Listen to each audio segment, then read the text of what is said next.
دونوں باپ بیٹے زد میں آئے تو اس کے آدمیوں کے ارادے کمزور پڑ گئے۔ وسیم کے آدمی بھی حرکت میں آ گئے اور انہوں نے اپنا اسلحہ نکال لیا۔ میں نے ملک سے کہا، اپنے آدمیوں کو بولو ہتھیار پھینک دے۔ رفاقت ٹھیک کہہ رہا تھا، تم ان لوگوں سے ملے ہوئے ہو۔ ملک نے مجھے گھورتے ہوئے کہا، ہم کسی سے نہیں ملے ہوئے، ہم صرف تمہیں خودکشی سے روکنے کی کوشش کر رہے ہیں۔ تم ان خانہ بدوشوں کا مقابلہ نہیں کر سکتے تو ہتھیار ڈال دیں کیا؟ اس نے تلخی سے پوچھا۔ ان کی لڑکی واپس کر دو۔ رفاقت میری گرفت میں تڑپ کر رہ گیا۔ وہ صرف دیکھنے میں تنومند لگتا تھا اور اس میں کسی قدر جان بھی تھی، لیکن جسم نرم ہی تھا۔ وہ ایک اچھا پلا ہوا دمبا تھا۔ اس نے گھٹی ہوئی آواز میں کہا، یہ نہیں ہو سکتا۔ یہ ہوگا ملک، میں صرف 3 تک گنوں گا اور اس کے سر میں سوراخ کر دوں گا۔ اس کے بعد تم سے اور تمہارے آدمیوں سے بھی نمٹ سکتے ہیں، اس لیے اپنے آدمیوں سے کہو ہتھیار پھینک دے۔ اس دوران میں وسیم نے ملک کو کور کر لیا تھا اور اس کے آدمی اپنے جدید ترین ہتھیار نکال کر لے آئے تھے۔ مجبوراً ملک نے اپنے آدمیوں کو ہتھیار پھینکنے کا حکم دیا۔ ملک رفاقت میری گرفت میں تڑپ رہا تھا اور اب گالیاں دینے پر اتر آیا تھا، لیکن میں نے پستول کی نالی اس کے سر پہ دے ماری تو اس کی زبان رک گئی۔ ضرب ہلکی تھی لیکن اس ناز و نم میں پڑے لڑکے کے لیے اچھی خاصی تھی۔ اسے یقیناً چکر آ گیا تھا۔ ملک نے تڑپ پر کہا، یہ کیا کر رہے ہو؟ کچھ نہیں، بس ہلکا سا سبق دیا ہے، اب یہ اپنی زبان قابو میں رکھے گا۔ ملک کے تمام آدمی ہتھیار ڈال چکے تھے۔ جو پیچھے کی طرف اور اوپری منزل پر تھے انہیں بھی بلوا لیا گیا تھا۔ وسیم کے آدمی اب ان کی تلاشی لے رہے تھے۔ باس کے پاس سے چھوٹے ہتھیار برآمد ہوئے تھے۔ ان سب کی تلاشی لے کر انہیں کمرے میں بند کر دیا گیا۔ ان کی جگہ اب وسیم کے آدمیوں نے سنبھال لی تھی۔ میں اور وسیم ان باپ بیٹے کو اندر لائے۔ ملک نے وسیم سے کہا، تمہارے آدمی نے اچھا نہیں کیا، آج سے ہمارے پرانے تعلقات ختم ہو گئے ہیں۔ ٹھیک ہے، میں نے کون سی تمہارے ساتھ رشتہ داری کی تھی؟ اس سے پہلے بھی غرض کا رشتہ ہی تھا۔ وسیم لاپرواہی سے بولا، تم کچھ بھی کر لو، یہ خانہ بدوش تمہیں بھی نہیں چھوڑیں گے۔ رفاقت نے کہا، سر کی چوٹ سے سنبھل کر اس کی زبان دوبارہ کھل گئی تھی۔ نہیں، جب ہم لڑکی ان کے حوالے کریں گے تو وہ خاموشی سے لوٹ جائیں گے۔ تم ایسا نہیں کر سکتے، وہ اسے مار دیں گے۔ ممکن ہے، لیکن اتنے لوگوں کی موت کے مقابلے میں ایک آدمی کی موت بہتر ہی ہوگی۔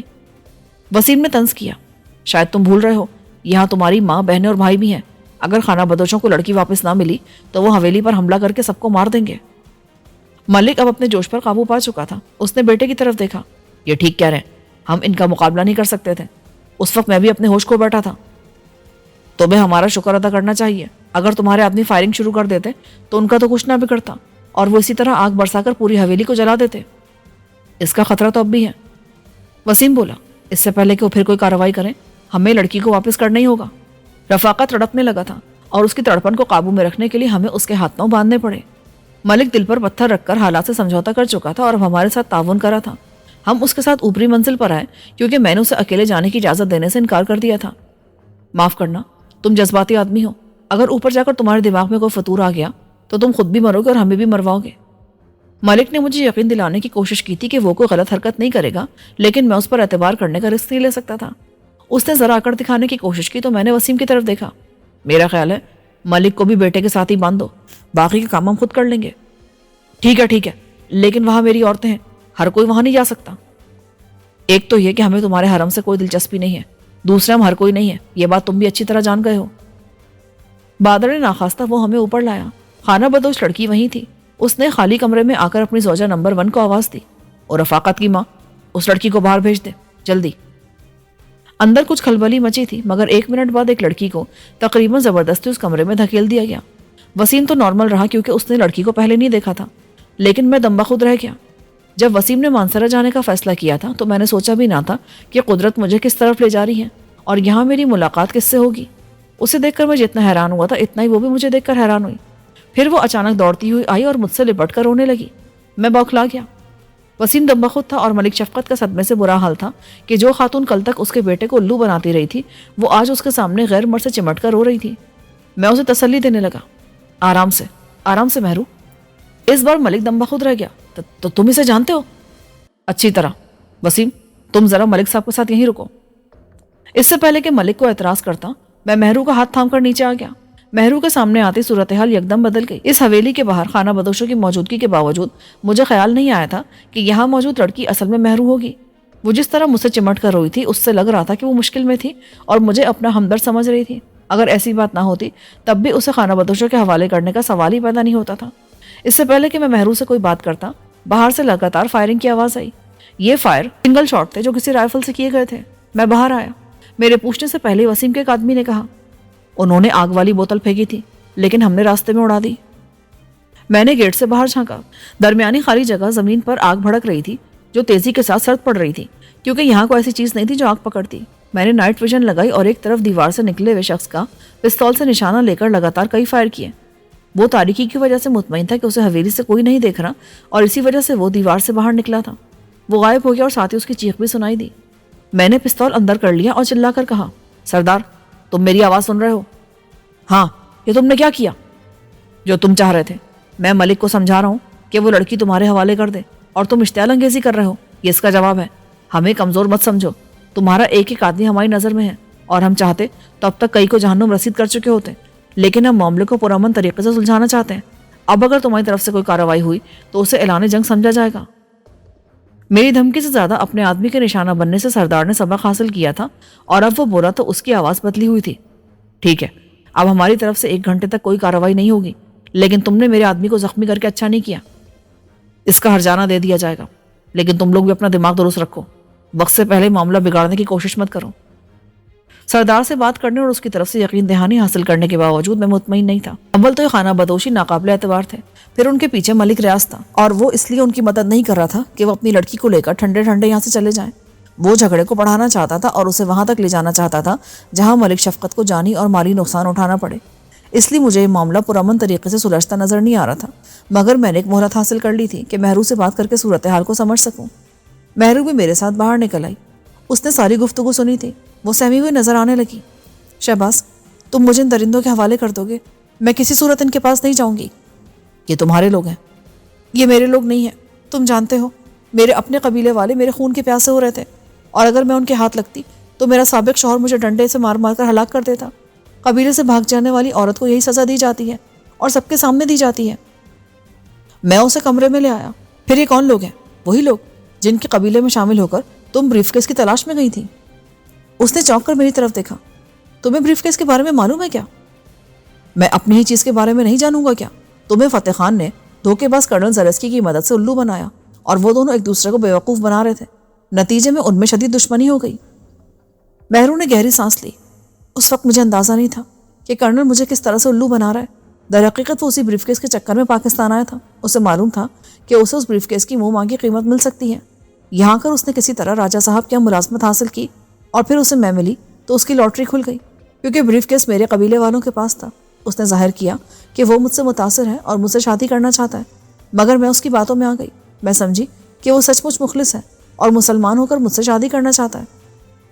اس نے تمہیں تمہارے قبیلے کے پیچھے روانہ کر دیا۔ آخری بار میں نے تمہیں خانہ بدوشوں کے دوسرے قبیلے میں دیکھا تھا، اور تم میری جھلک دیکھتے غائب ہو گئی تھی۔ ہاں، میں حیران تھی کہ تم یہاں کہاں سے آ گئے۔ میں نے ان لوگوں سے کہا کہ تم لوگ اچھے نہیں ہو، اس لیے وہ جارحانہ انداز میں تمہاری طرف بڑھے، اور تم لوگوں نے نکل جانا مناسب جانا تھا۔ تمہارا قبیلہ بریف کیس لے کر کہاں گیا تھا؟ وہ سرحد پار کر کے کشمیر چلا گیا تھا۔ لیکن میں نے سنا ہے کہ سرحد کی سخت نگرانی ہوتی ہے، اور کسی کے لیے کنٹرول لائن پار کرنا ممکن نہیں ہے۔ ہم لوگوں کے لیے نہیں ہے، لیکن ہم لوگ تو سالوں سے آر پار آتے جاتے رہے ہیں۔ اگر دونوں طرف کے فوجی دیکھ لیتے ہیں تو روکتے نہیں، البتہ حالات خراب ہو تو روک لیتے ہیں۔ میرا قبیلہ سرحد پار کر کے چلا گیا تھا۔ اسے بریف کیس کے بارے میں نہیں پتا تھا کہ اس کی اہمیت کیا ہے؟ نہیں، میرا خیال ہے کسی عام آدمی نے بریف کیس اٹھایا تو وہ سمجھا اس میں کوئی قیمتی شے یا رقم ہوگی، لیکن بعد میں سردار کی نظر اس پر پڑ گئی اور اس نے اسے چھین لیا۔ سردار نے اسے کھولنے کی کوشش کی تھی۔ میں چونکا۔ اس نے کھول لیا تھا؟ نہیں، وہ ناکام رہا۔ اس نے اسے توڑنے یا کاٹنے کی کوشش بھی نہیں کی۔ میں نے سکون کا سانس لیا۔ یعنی وہ محفوظ رہا؟ میں دوسرے قبیلے کے ساتھ سرحد پار پہنچی تھی۔ یہ بہت مشکل اور تکلیف دہ سفر تھا۔ اکثر ہمیں 16-17 ہزار فٹ برف پوش پہاڑوں سے گزرنا پڑا تھا، لیکن ہم اس سفر کے عادی ہیں۔ وادی میں داخل ہو کر ہمیں پتہ چلا کہ میرا قبیلہ ایک جگہ موجود ہے۔ 1 منٹ، یہ بتاؤ کہ تم دوسرے قبیلے کے ساتھ کس حیثیت سے سفر کری تھی؟ یہ کام فتح خان نے کرایا تھا۔ اس نے سردار سے معاہدہ کر لیا تھا کہ وہ مجھے میرے قبیلے تک پہنچائے گا اور پھر واپس لے کر آئے گا۔ اس کے پاس کیا ضمانت تھی کہ سردار تمہیں واپس لے کر آتا؟ اور اگر تم بریف کیس واپس حاصل کر لیتی تب بھی اسے لے کر واپس کیسے آتی؟ فتح خان نہایت شاطر آدمی ہے۔ اس نے سردار سے وہ ضمانت حاصل کر لی تھی جسے وہ مسترد ہی نہیں کر سکتا تھا۔ اس نے سردار کے نوجوان بیٹے کو اپنی قید میں رکھا ہوا ہے۔ میں واپس جاؤں گی تب اسے رہائی ملے گی۔ تبھی یہ لوگ تمہارے لیے پاگل ہو رہے ہیں، میرے لیے نہیں، اس بریف کیس کے لیے پاگل ہو رہے ہیں۔ مہرو نے تلخی سے کہا۔ میں چونک اٹھا تھا۔ Brief case? مہرو کرنل کے ساتھ ہی راجہ عمر دراز کے محل سے نکل گئی تھی۔ اسے راجہ یا کسی دوسرے سے غرض نہیں تھی، کیونکہ اب اس کی ساری دنیا کرنل تھا، ایک طاقتور اور دولت مند شخص جو اسے وہ سب دے سکتا تھا جس کی مہرو یا کوئی بھی عورت خواہش کر سکتی ہے۔ لیکن اس کے خوابوں کو پہلا دھچکا اس وقت لگا جب فتح خان اس کے سامنے آیا۔ کرنل اسے سوات کے ایک پہاڑی بنگلے میں لایا تھا اور یہ جگہ در حقیقت فتح خان کی ملکیت تھی۔ مہرو فتح خان سے شدید نفرت کرتی تھی، اور جب کرنل نے اسے بتایا کہ اب اس نے فتح خان سے صلح کر لی ہے تو وہ اس سے الجھ پڑی، مگر کرنل نرمی اور آسانیت سے اسے سمجھاتا رہا کہ یہ ضروری ہے تاکہ اس کا مشن مکمل ہو سکے۔ تمہارا مشن کیا ہے؟ میں ایک چیز لینے پاکستان آیا ہوں، لیکن مجھے یہاں تم بھی مل گئی ہو۔ بہرحال وہ چیز بہت اہم اور قیمتی ہے، اگر ہم اسے حاصل کرنے میں کامیاب ہو گئے تو ہم بہت دولت مند ہو جائیں گے۔ راجہ عمر دراز سے بھی زیادہ؟ مہرو نے تعجب سے پوچھا۔ راجہ عمر دراز؟ وہ بیچارہ اتنا دولت مند کہاں ہے؟ یوں سمجھ لو کہ ہم مغربی پیمانے کے مطابق دولت مند ہو جائیں گے، ڈالرز میں کروڑ پتی ہوں گے۔ میں تمہیں یوکرین لے جاؤں گا اور وہاں ہم بلیک سی کے کنارے محل بنا کر اس میں رہیں گے۔ مہرو کو معلوم نہیں تھا کہ یوکرین کہاں تھا اور بلیک سی کے کنارے محل بنا کر رہنا کیسا ہو سکتا ہے، لیکن کرنل کے خواب اس کی آنکھوں میں اتر آئے تھے اور وہ اس کا ساتھ دینے کو تیار ہو گئی۔ وہ چیز کہاں ہے اور تم اسے کیسے حاصل کر سکتے ہو؟ تم جانتی ہو کہ وہ چیز کہاں ہے اور تم ہی اسے حاصل کر سکتی ہو۔ کرنل نے معنی خیز انداز میں کہا، میں نہیں جانتی۔ جانتی ہو؟ تمہیں وہ جگہ یاد ہے جہاں تمہارے قبیلے والوں نے فتح خان کے ٹھکانے پر حملہ کیا تھا؟ ہاں یاد ہے۔ وہ وہاں سے ایک بریف کیس لے گئے تھے اور میں وہی بریف کیس لینے آیا ہوں۔ مہرو حیران رہ گئی۔ مجھے نہیں معلوم ہے اور میں اسے کیسے حاصل کر سکتی ہوں؟ تم اپنے قبیلے سے اچھی طرح واقف ہو، اس لیے تم ہی اسے حاصل کر سکتی ہو۔ مہرو کانپ گئی۔ نہیں، میں نے اپنے قبیلے میں قدم بھی رکھا تو وہ مجھے مار دیں گے۔ تم فکر مت کرو، تمہاری حفاظت کی جائے گی اور تم بریف کیس بھی نکال لاؤ گی۔ مہرو پریشان ہو گئی۔ وہ کرنل کو سمجھانے لگی کہ اس کے قبیلے والے کیسے خوفناک لوگ تھے اور وہ اس کے بھی دشمن بن جائیں گے، مگر کرنل نے اس کی باتوں کا کوئی اثر قبول نہیں کیا۔ وہ پر اعتماد تھا، لیکن اس وقت وہ پر اعتماد نہیں رہا جب فتح خان نے اسے اطلاع دی کہ مذکورہ قبیلہ کنٹرول لائن کی دوسری طرف چلا گیا ہے۔ خاصے غور و خوض کے بعد انہوں نے پلان بنایا کہ مہرو اسی قسم کے خانہ بدوشوں کے دوسرے قبیلے کے ساتھ سفر کرے گی اور اپنے قبیلے تک پہنچ کر وہ بریف کیس واپس حاصل کر کے واپس آئے گی۔ یہ کام وہ کیسے کرتی، اس کا سارا پلان کرنل نے مہرو کو بنا کر دیا اور پھر اس کی تربیت شروع کر دی۔ وہ اسے ہتھیار چلانے اور خالی ہاتھ سے اپنے دفاع کی تربیت دے رہا تھا۔ مختصر عرصے میں اس نے مہرو کو خاصی حد تک ٹرین کر دیا تھا۔ اس سے مہرو نے اور بھی بہت کچھ سیکھا۔ دوسری طرف فتح خان اس کے سفر کا انتظام کر رہا تھا۔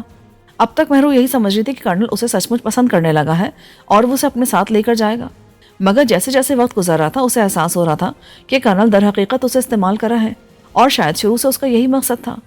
وہ فتح خان اور کرنل کے ساتھ اسلام آباد آئی۔ یہاں فتح خان نے ایک دوسرا قبیلہ تلاش کر لیا۔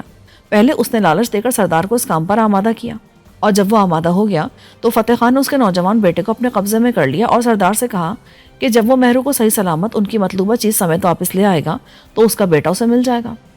اگر سردار کی نیت میں کوئی خرابی تھی تو فتح خان کی اس حرکت کے بعد وہ بالکل تیر کی طرح سیدھا ہو گیا۔ وہ مہرو کو لے کر روانہ ہوا۔ انہوں نے جوخم سے بھرے راستوں پر سفر کیا اور مقبوضہ کشمیر میں داخل ہو گئے۔ اس سفر میں حسب معمول کئی بوڑھے اور بچے سردی کے ہاتھوں زندگی ہار گئے تھے، لیکن ان کے لیے معمول کی بات تھی۔ جلدی وہ اس جگہ جا پہنچے جہاں مہرو کا قبیلہ موجود تھا۔ انہوں نے اس کے قریبی پڑاؤ ڈالا۔ دونوں آپس میں ایک ہی نسل اور رسم و رواج سے تعلق رکھنے والے قبیلے تھے، اس لیے ان میں میل جول بھی تھا۔ مہرو نے حلیہ بدلا اور اپنے قبیلے گئی۔ دوسری کئی عورتیں اس کے ساتھ تھیں۔ اسے معلوم تھا کہ اگر بریف کیس قبیلے میں ہوا تو وہ سردار کے قبضے میں ہوگا، اور سردار کے پاس ایک بڑا سا دھاتی ٹرنک تھا۔ وہ اپنی تمام قیمتی چیزیں اس میں رکھتا تھا۔ اس ٹرنک پر ایک نہایت مضبوط قسم کا تالا لگا ہوتا تھا، لیکن کرنل نے مہرو کو قفل شکنی کی تربیت اور ضروری آلات فراہم کیے تھے۔ یہی نہیں بلکہ کرنل نے اسے بالکل ویسا ہی ایک بریف کیس اور بھی دیا تھا۔ مہرو کو یہ رکھ کر دوسرا بریف کیس لانا تھا۔ یہ کام آسان نہیں تھا، لیکن مہرو نے کسی طرح سردار کا ٹرنک کھول کر یہ کام کر لیا۔ اس نے بریف کیس اتنی مہارت سے تبدیل کیا کہ سردار کو اس کا احساس بھی نہ ہوا اور نہ ہی کسی نے اسے بدلے ہوئے حلیے میں پہچانا۔ آواز چھپانے کے لیے وہ گونگی بن گئی تھی۔ اس طرح ایک سنسنی خیز مہم اپنے انجام کو پہنچی۔ اب واپسی کا سفر تھا، لیکن اس دوران میں دوسرے قبیلے میں ایک چکر شروع ہو گیا تھا۔ مہرو کو اس کی خبر نہ تھی۔ اسے تو یہ بھی معلوم نہیں تھا کہ کرنل اور فتح خان کی آپس میں ٹھن گئی ہے۔ جس وقت فتح خان سردار سے گٹھ جوڑ کر رہا تھا اور پھر اسے اپنے شکنجے میں کس رہا تھا، اس وقت کرنل نے سردار کے نائب اور دستے راز سے معاملہ کر لیا تھا۔ یہ اصل میں سردار کا سپہ سالار اور اس کے اقتدار کی اصل طاقت تھا، کیونکہ سردار کا لڑکا بھی چھوٹا تھا۔ کرنل پہلے طے کر چکا تھا کہ بریف کیس کے حصول کے بعد فتح خان کا پتہ صاف کر دے گا، اس لیے اس نے نائب سے سودا کیا۔ اب نائب اس فکر میں تھا کہ کسی طرح بریف کیس پہلے حاصل کر لے۔ اسے دو فائدے ہوتے، اول تو کرنل اسے رقم دیتا، دوسرے فتح خان سردار زادے کو وعدہ خلافی پر مار دیتا اور نائب کا راستہ خود بخود صاف ہو جاتا۔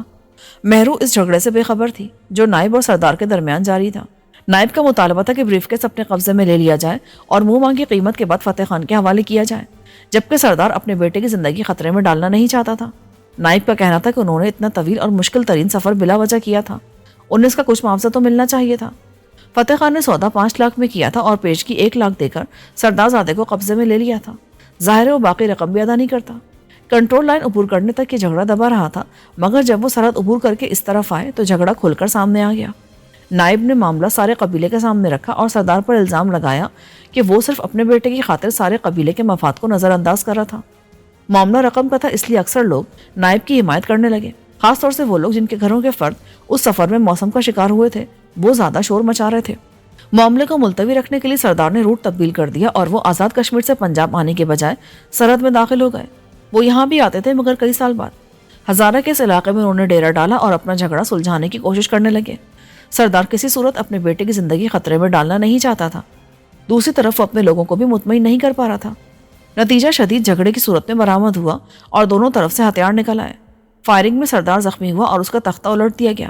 اب معاملات نائب کے ہاتھ میں تھے، لیکن اس دوران میں مہرو نے حالات دیکھتے ہوئے چالاکی سے کام لیا اور بریف کیس ایک جگہ چھپا دیا۔ جب نائب نے اس سے بریف کیس مانگا تو اس نے دینے سے انکار کر دیا۔ وہ غضبناک ہو کر اس پر تشدد پر اتر آیا، لیکن اتفاق سے اسی وقت ملک رفاقت اپنے آدمیوں کے ہمراہ وہاں سے گزرا اور اس نے مہرو کو دیکھا۔ کیونکہ یہ علاقہ ان کا تھا اس لیے ملک نے دخل اندازی کی۔